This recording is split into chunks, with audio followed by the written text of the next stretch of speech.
exercice sur les fonctions. Avec ça, être capable d'utiliser la représentation graphique d'une fonction et déterminer certaines choses, et de le faire également par le calcul.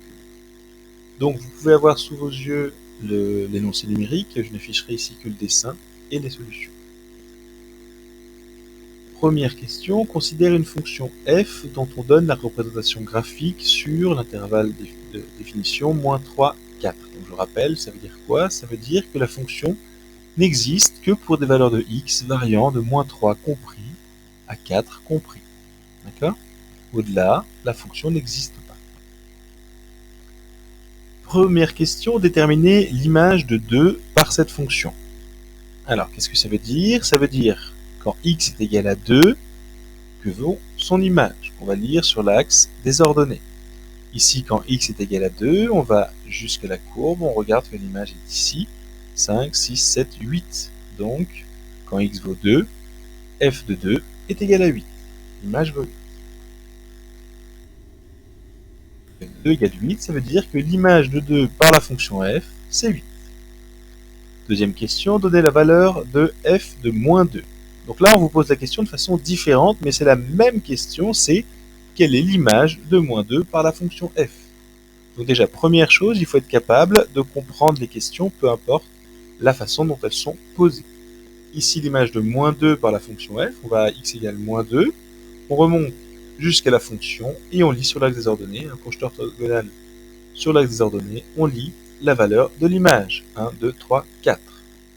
Donc ici, f de -2 égale 4. Troisième question, donner une valeur approchée des antécédents de 5. Cette fois-ci, on nous parle d'antécédents. Si on nous demande les antécédents de 5, ça veut dire que 5, c'est l'image. Pour une image qui vaut 5, quels sont les antécédents possibles? Quelles sont les valeurs de x qui amènent à une image de 5? Donc là, on va sur l'axe des images, l'axe des ordonnées, et on va aller jusqu'à la courbe et voir les deux valeurs de x correspondantes. Quand l'image vaut 5, je vais là. J'ai tout d'abord cette première valeur de x, environ -1,6, et cette autre valeur de x, environ 3,6. Donc on va pouvoir l'écrire comme ça. 5 est égal à f de -1,6 est égal à f de 3,6. On pourrait le traduire par l'image de -1,6 et de 3,6 par la fonction f est 5. Et donc, pour répondre à la question, les antécédents de 5 par la fonction f sont -1,6 et 3,6. Le langage mathématique nous évite des grandes phrases de français. Résoudre f de x égale 4. Là, on nous parle de résoudre, c'est-à-dire de déterminer là où les valeurs de x, telles que f de x égale 4. Une fois de plus, f de x égale 4, ça veut dire l'image de x par la fonction f est égale à 4.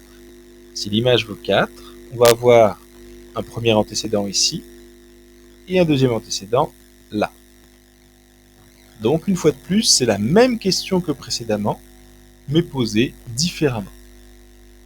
Donc là, quand l'image vaut 4, x égale -2 et x égale 4.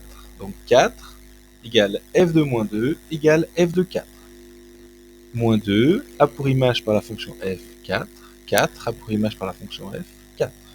Les antécédents de 4 par la fonction f sont -2 et 4. Résoudre f de x strictement inférieur à 6.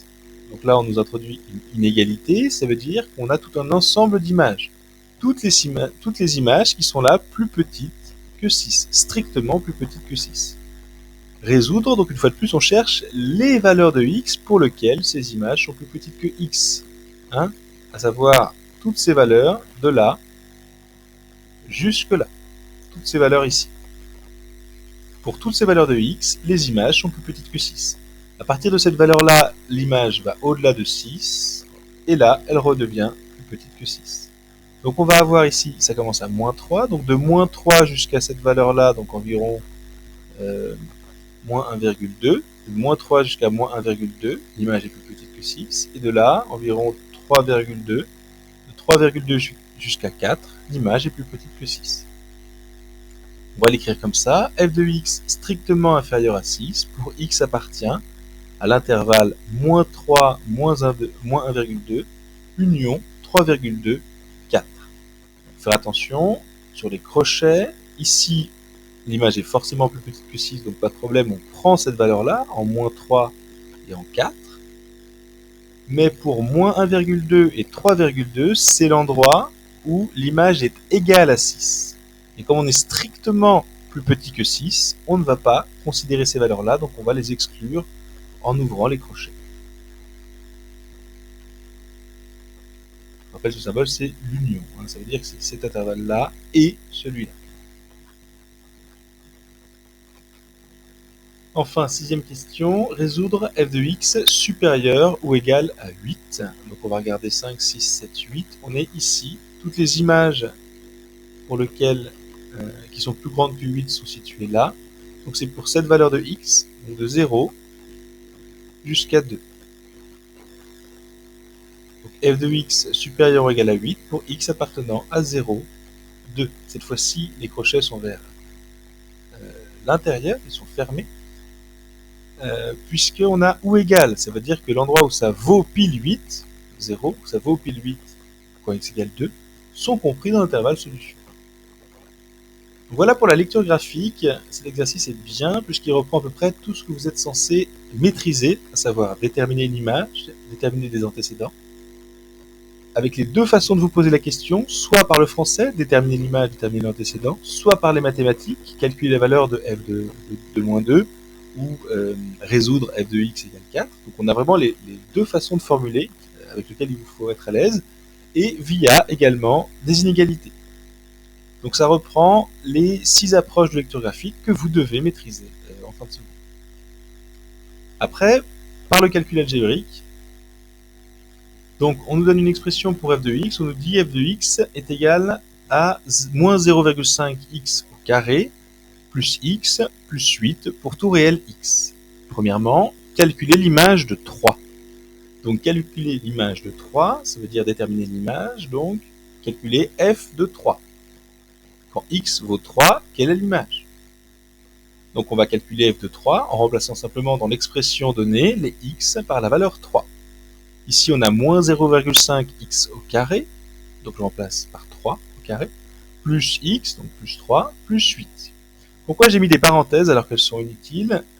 Parce que c'est important de prendre cette habitude pour éviter les fautes de signes notamment. Comme c'est élevé au carré, s'il y a un signe négatif, il est élevé au carré, donc il va tomber. Moins fois moins, ça fait plus. Donc pour éviter cette faute-là, pareil, si j'avais un signe négatif ici, plus moins, ça ferait moins. On le verra dans le cas d'après. Donc il faut prendre l'habitude de mettre les parenthèses, même quand elles sont inutiles. Ça peut être bien pour éviter la faute quand elles étaient utiles et si on les a pas mises. D'accord? Donc ici, on se rend compte que c'est juste uniquement le 3 qui est élevé au carré. Donc 3 au carré, ça fait 9. 9 fois moins 0,5. Alors multiplié par 0,5, ça revient simplement à diviser par 2. Ça fait fois 1,5. Donc 9 divisé par 2, ça fait 4,5. Comme c'est moins 0,5 fois plus, ça fait moins 4,5. Plus 3, ça reste plus 3. Et plus 8, il n'a pas bougé. Moins 4,5 plus 3 plus 8, ça fait 6,5. Donc ici, on a calculé l'image de 3 par la fonction f, elle vaut 6,5. On vérifie la cohérence. Ici, quand x vaut 3, on est ici, on est bien à 6,5. Le graphique nous donne raison, on n'a pas dû se tromper. Deuxième question, le point A de coordonnées moins 1, 6,6 appartient-il à la courbe de f? Là encore, il faut faire attention et bien comprendre que représentent les coordonnées des points qui appartiennent à la courbe d'une fonction. Eh bien, tous les points qui appartiennent à la courbe d'une fonction vont avoir pour coordonnées x et le f de x correspondant. Ici, par exemple, ce point de coordonnées 2, 8, pour x égale 2, l'image par f, c'est bien égal à 8. C'est la première question, c'est ce qu'on avait. Donc le point de coordonnées 2, 8 appartient bien à la courbe de f.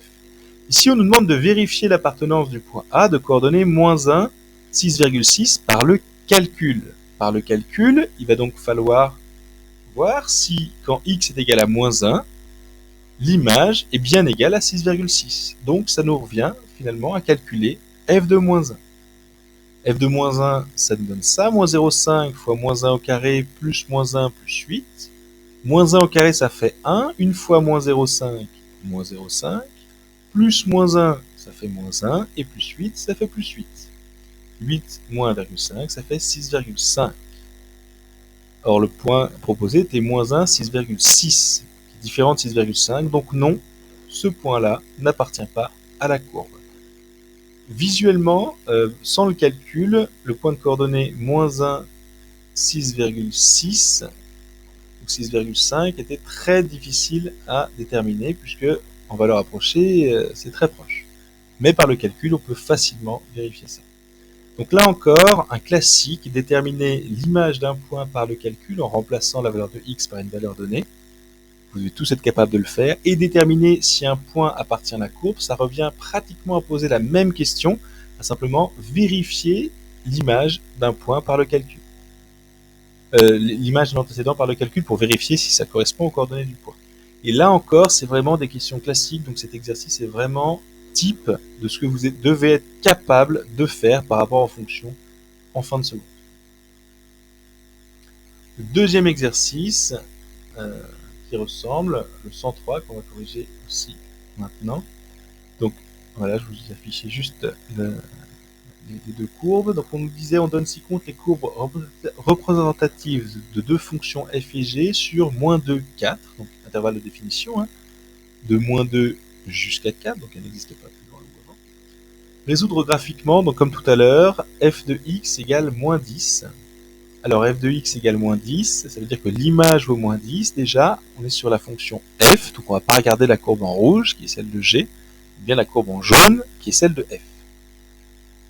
Quand l'image vaut moins 10, on a ici un premier antécédent qui va être lu en x égale moins 2 et un deuxième en x égale 4. Donc on va voir ici moins 10 égale f de moins 2 égale f de 4. Pour le b, f de x supérieur à 5, on regarde les endroits où l'image vaut plus que 5. On est là, on démarre en x égale moins 0,2 à peu près, jusqu'à x égale 2,2 à peu près. Intervalle ouvert, hein, on ne prend pas les valeurs car on est strictement supérieur à 5, donc les valeurs où ça vaut 5 ne sont pas comprises dans l'intervalle. Je passe un peu vite hein, parce qu'on vient de le faire sur l'exercice d'avant.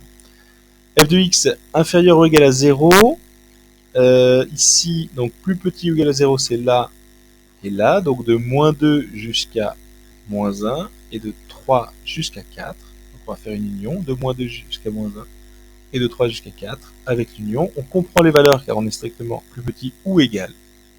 Et enfin, f de x égale g de x. Donc là, on l'a pas vu dans la question d'avant, dans l'exercice d'avant.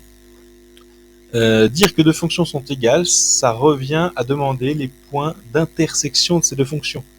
Pour quelle valeur de x ces deux fonctions s'intersectent, ici et là. Donc pour x égale moins 1 et pour x égale environ 1,7, ces deux fonctions se coupent. D'accord? Où est-ce qu'elles sont égales au même moment? Ça veut dire qu'à cet endroit-là et cet endroit-là, elles vont avoir le même antécédent et la même image. Hein, il faut vraiment le comprendre comme ça. Voilà. Calcul algébrique, donc là c'est un classique aussi, mais c'est un peu plus difficile. Il va falloir faire le lien entre ce qu'on a vu sur les développements, factorisation, identité remarquable et les fonctions. Et c'est très souvent le cas, donc il faut être à l'aise avec ça. C'est un peu plus dur, je le conçois, mais ça reste à votre portée.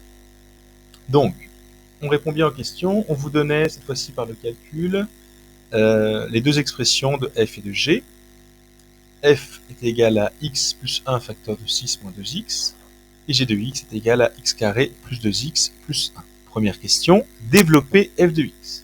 Donc développement classique, on a une parenthèse fois une autre parenthèse, double distributivité, x fois 6, 6x, x fois moins 2x, moins 2x carré, 1 fois 6, 6, 1 fois moins 2x, moins 2x. À ce stade, on va réduire, donc mettre les x carrés avec les x carrés, les x avec les x, les pas x avec les pas x. Moins 2x carré, il est tout seul, donc on les réécrit pareil. 6x moins 2x, 6 moins 2, donc 4x, et 6, il est tout seul. Donc développer x plus 1 facteur de 6 moins 2x, ça nous donne moins 2x carré plus 4x plus plus 6. Deuxième question, montrer que f de x égale moins 2 facteur de x moins 1 au carré plus 8. Donc pour montrer qu'une forme est égale à une autre forme, le seul moyen de le faire, c'est de passer par la forme développée. En effet, les formes développées et réduites sont toujours les mêmes. Et pour montrer que deux expressions sont équivalentes, à moins d'avoir une astuce et d'y arriver, le plus simple, et ce qui fonctionne tout le temps, c'est de tout développer. Là, on doit tomber sur les mêmes formes, une fois totalement développée et réduite. On vient de développer une expression pour f, donc on a la forme développée ici. On va donc faire pareil avec l'autre forme qu'on nous a donnée. Donc ici, 2 facteurs de x moins 1 au carré plus 8, je dois reconnaître le x plus 1 au carré, c'est de la forme a moins b au carré, c'est la deuxième identité remarquable. Ça m'évite un calcul fastidieux, puisque je sais que son expression développée, c'est a moins b au carré, c'est a carré moins 2ab plus b carré. Avec a ici qui vaut x et b qui vaut 1. Donc a carré x carré, moins 2ab, donc moins 2 fois x fois 1, ça fait moins 2x, plus b carré, plus 1 au carré qui vaut 1. Donc il faut maîtriser les identités remarquables, ça fait un grand gain de temps.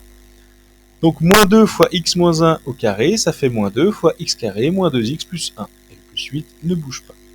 Je développe, simple distributivité, moins 2 fois x carré moins 2x carré, moins 2 fois moins 2x plus 4x, et moins 2 fois 1, moins 2. Le plus 8 n'a pas bougé. Je réduis, moins 2x carré est tout seul, plus 4x est tout seul, et moins 2 plus 8, ça fait 6. Moins 2x carré plus 4x plus 6, c'est bien la même expression que ce qu'on avait trouvé en forme développée au-dessus. Donc la forme développée, les deux formes développées sont les mêmes, donc c'est bien égal. F de x est aussi égal à cette expression. Troisième question, et là, on va... alors souvent, moi j'ai démarré avec ça l'année passée avec mes premières spé maths. Utiliser la forme la plus adaptée pour répondre aux questions suivantes. Donc il y a trois formes d'expression d'une fonction. On a la forme développée, comme ici, la forme factorisée, comme là, ces deux formes que vous connaissez, et cette forme-là, qui est la forme canonique, qu'on étudiera l'année prochaine. On verra comment on arrive, à partir d'une expression de fonction, à retomber sur cette forme-là, en utilisant les identités remarquables. Donc ces trois expressions nous permettent de répondre à diverses questions. En fonction de l'énoncé, il faut choisir parmi ces trois variantes. Premièrement, ici on nous demandait de déterminer algébriquement les coordonnées des points d'intersection de la courbe de f avec l'axe des abscisses. Donc déjà, il faut bien comprendre la question. Ça veut dire quoi? L'axe des abscisses, il est ici, c'est l'axe horizontal. L'intersection de la courbe avec l'axe des abscisses, c'est ces deux points-là, c'est l'endroit où les images valent 0. Les antécédents, les x ont des valeurs, ici moins 1 et 3, mais les images valent 0. Donc, déterminer les coordonnées, alors, par le graphique, on peut déjà le faire, hein. On aura ici moins 1, 0 et 3, 0. Mais par le calcul, ça veut dire quoi? Ça veut dire trouver les valeurs de x pour lesquelles les images valent 0. L'image f de x vaut 0. Laquelle des trois formes on va utiliser pour, par le calcul, déterminer ses antécédents? Ici, la forme factorisée, x plus 1 facteur de 6 moins 2x, est la plus adaptée car on retrouve l'équation produit nul. Le seul moyen de résoudre une équation du second degré, donc avec des x carrés à notre niveau, c'est l'équation produit nul. On n'a pas d'autre solution. Là, dire que x plus 1 facteur de 6 moins 2x est égal à 0, hein, quand f de x est égal à 0, ça nous donne l'équation produit nul. Ça veut dire que soit c'est le premier facteur qui vaut 0, soit c'est le deuxième qui vaut 0. Alors faites attention, même si on dit soit et soit, c'est bien que les deux réponses sont possibles, et donc il y aura deux solutions. Donc ici, soit c'est x plus 1 qui vaut 0, et donc x est égal à moins 1, soit c'est 6 moins 2x qui vaut 0, et donc, alors je passe le moins 2x de l'autre côté, ça fait 6 égale 2x, je divise par 2 des deux côtés, x égale 3, donc soit x égale moins 1, soit x égale 3. J'ai donc deux solutions, moins 1, 0, et 3, 0. C'est exactement ce que j'avais déterminé graphiquement. Deuxième question, un peu plus difficile celle-là, mais voilà, il faut prendre l'habitude de répondre à ce genre de questions par l'exercice. Déterminer les antécédents de 4 par la fonction f. Donc là, on essaie de voir ce que ça veut dire. Ça veut dire quand f de x égale 4, quelles sont les valeurs de x, ou la valeur de x. Ici, on sait qu'on en a deux, puisqu'ici, quand f de x égale 4, je vais avoir ici une première réponse, et là une deuxième réponse. Déjà, clairement, je vois que je ne tombe pas sur une valeur exacte, donc il ne faut pas que je m'effraie d'avoir des nombres particuliers. Ce que de nombres, il ne faut pas en avoir peur. Ici, choisir la forme la plus adaptée, on va regarder un peu ce qu'on a. On a ici la forme factorisée. X plus 1 facteur de 6 moins 2x, si c'est égal à 4, est-ce que je peux résoudre ça? Eh bien non, parce que je vais devoir passer le 4 de l'autre côté, faire un moins 4 égale 0, et ça ne va pas m'aider, je vais être bloqué. La forme développée, si je mets ça égale 4, je passe le moins 4 de l'autre côté, j'ai moins 2x carré plus 4x plus 2 égale 0, je suis bloqué. Pareil, je ne peux pas le faire. Donc je vais me tourner vers cette forme canonique, vers cette forme-là, qu'on nous a donnée directement dans l'énoncé. Alors je pose ça, moins 2 facteur de x moins 1 au carré plus 8 égale 4, je passe le 4 de l'autre côté, ça nous fait moins 4, du coup j'ai moins 2 facteur de x moins 1 au carré plus 8 moins 4, donc 8 moins 4 ça fait 4, donc j'ai plus 4. Là, l'astuce ça va être de j'ai moins quelque chose plus 4, je vais pouvoir passer le 4 devant et dire ça me revient à 4 moins 2 facteur de x moins 1 au carré égale 0. Et là, il faut que j'arrive à voir quelque chose sur cette forme-là. 4 moins quelque chose au carré égale 0. 4, c'est 2 au carré. Ça doit vous paraître assez logique. 2 fois 2, ça fait 4. Et donc, au final, j'ai 2 au carré moins ça au carré égale 0. Eh bien, on doit reconnaître la troisième identité remarquable, a carré moins b carré. A carré moins b carré, ici avec a qui vaut 2, et b qui vaut... Alors faites attention, le 2 ne fait pas partie du carré, donc on va faire la racine carrée de 2 du coup. Donc cette expression-là au carré, si je fais racine carrée de tout ça, ça me fait racine carrée de 2 fois x moins 1. Donc là, j'ai a qui vaut 2, et b qui vaut racine carrée de 2 fois x moins 1. Mais j'ai cette expression a carré moins b carré, troisième identité remarquable, égale a plus b fois a moins b. Donc je vais pouvoir remplacer, ici a vaut 2, et b vaut racine de 2 fois x moins 1. Donc j'ai a plus b, facteur de a moins b. Et du coup égale 0. Et là, je suis revenu au cas de résolution que je peux faire en seconde, à savoir la fameuse équation produit nul. Elle est un peu plus complexe parce qu'il y a de la racine carrée, mais on l'a vu cette année, la racine carrée, ça ne doit pas vous effrayer, c'est juste un nom. Donc, soit la première parenthèse est égale à 0, soit c'est la deuxième parenthèse qui vaut 0. L'un des deux facteurs est forcément nul. Si c'est 2 plus racine carrée de 2 fois x moins 1 qui vaut 0, alors on va développer tout ça d'abord. Donc, le 2 ne bouge pas. Le racine carrée de 2 fois x, ça fait racine carrée de 2x. Racine carrée de 2 fois 1, une fois moins 1, ça fait moins racine carrée de 2. Donc tout ça égale 0. J'isole le x d'un côté, donc racine carrée de 2x. Le moins racine carrée de 2 passe de l'autre côté, devient racine carrée de 2. Le 2 passe de l'autre côté, devient moins 2. J'ai donc racine carrée de 2 fois x égale racine carrée de 2 moins 2. Je divise tout ça par racine carrée de 2, pour enlever le facteur ici. Et ça me donne x égale racine carrée de 2 moins 2 sur racine carrée de 2. Vous rentrez ça dans la calculatrice, elle va vous sortir une valeur exacte, moins racine de 2 plus 1. Valeur approchée, moins 0,4. On vérifie la cohérence ici. Pour x était égal à... Pour l'image qui était égale à 4, dans la jaune, là, on trouve moins 0,4, c'est totalement cohérent. On devrait trouver 2, quelque chose.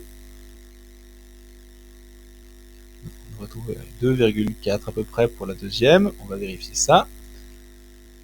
Si c'est l'autre facteur qui vaut 0, c'est 2 moins racine carrée de 2 facteur de x moins 1 qui vaut 0. Ici, il faut faire attention quand on développe, puisqu'on a un moins. Donc le 2 ne bouge pas, mais moins racine carrée de 2 fois x, ça fait moins racine carrée de 2x.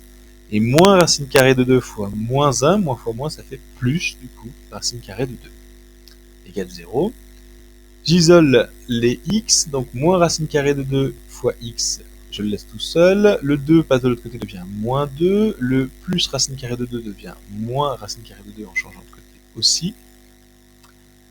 Je divise par le facteur de x, donc je divise tout par moins racine carrée de 2, et j'obtiens cette expression-là. Rentrez dans la calculatrice, elle le simplifie, et vous donne en valeur exacte racine carrée de 2 plus 1, ce qui donne en valeur approchée 2,4. Donc une fois de plus, on est cohérent par rapport au graphique.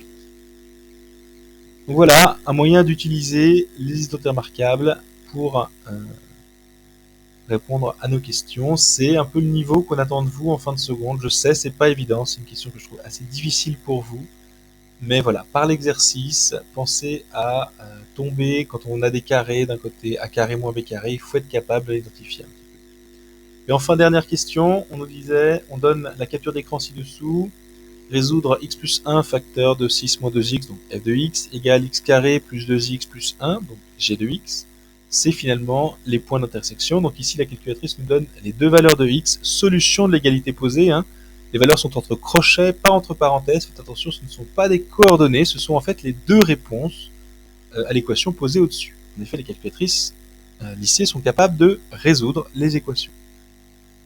Et de vous donner simplement les réponses, qui peut être bien pour vérifier vos calculs, qu'il faudra de toute façon donner si on vous demande de résoudre des équations. On nous demande de déterminer les coordonnées des points d'intersection des courbes f et g.